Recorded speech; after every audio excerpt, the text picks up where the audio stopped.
Миналата година на 9 юли подписах договор с фирма ПРИС на господин Кирил Падарски. Тя е фактически строителна фирма. Когато отидах при секретарката, тя ми подаде оригинална бланка, която пишеше трудов договор. Дори на нея помня, че подписах като Зидаро Куфражист. Тък му подписахме договора. Тя ми даде един празен лист, като за да не ме задържа, и ми даде само да се подпиша на него.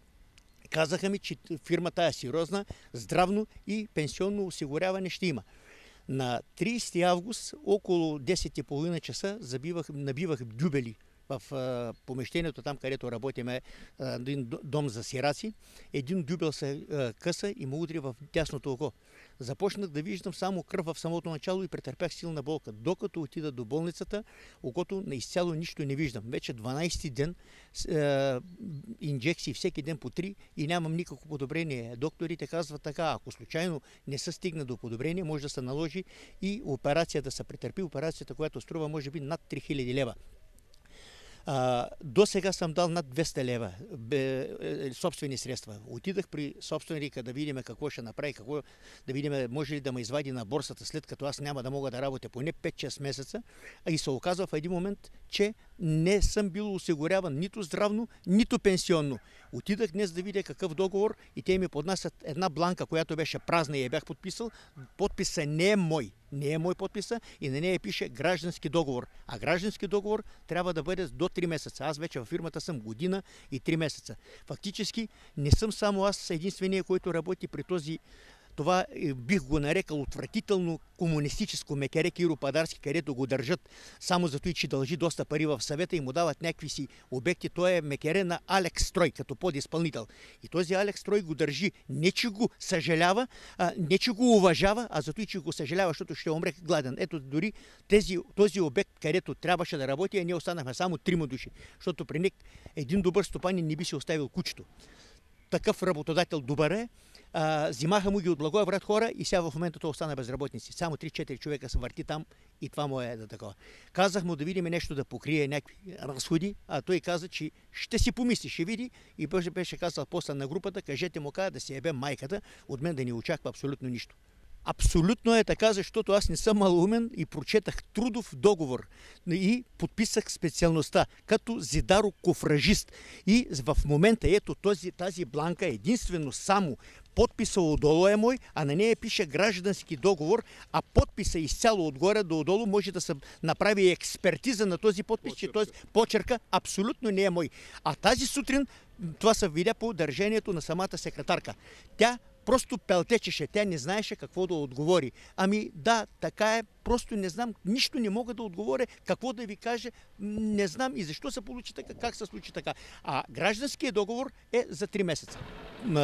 Нарушението е за това, че той не плаща данъци на държавата. Той трябва да му осигурява и здравно, и пенсионно. Ето защото, както се случва на неговият обект, аз получавам едно сериозно трудова злополука.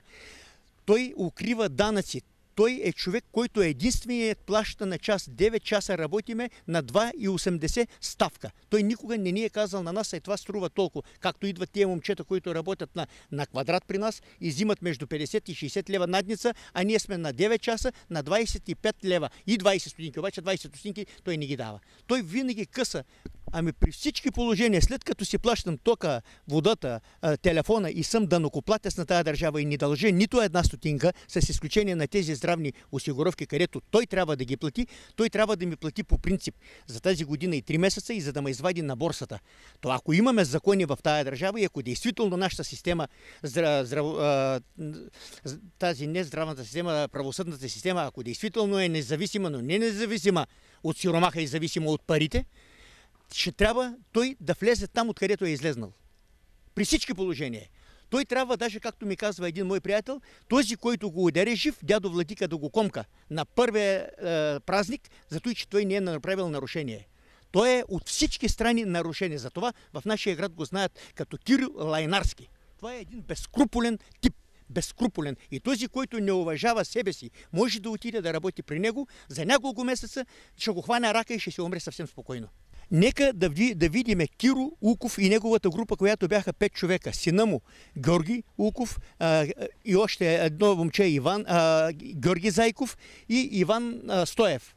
Нека да викнем тези момчета, да видим за какво ставаше въпрос. Когато тие си стиснаха ръката на 9 часов работен ден на 30 лева, още на първия месец тие видяха, че са излъгани, ми поплащаше по 27. И тогава тие ми казаха на него на чист български език: ти си първият мъж, който трябва да пикаеш клекнал. Ти не можеш да... Той никога не държи на думата си.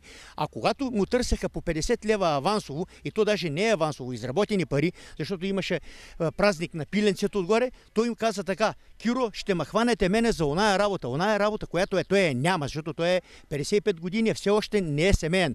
Аз имам 2 дати, когато давам пари. 10 и 20. На 20 дава аванс, на 10 дава. А сега закъснява с 15 до 20 дни.